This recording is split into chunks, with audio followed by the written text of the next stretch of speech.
Assim começou a grande volta do coral em 1970. Só tínhamos 2 semanas até o concerto da primavera. Respirávamos, dormíamos e comíamos homens valentes.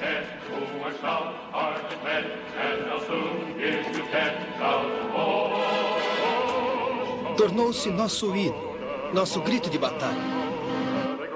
Enquanto nos arregimentávamos em redor de nossa arma secreta. Era contagiante. Quando finalmente chegou o dia, tínhamos ido do horrível ao...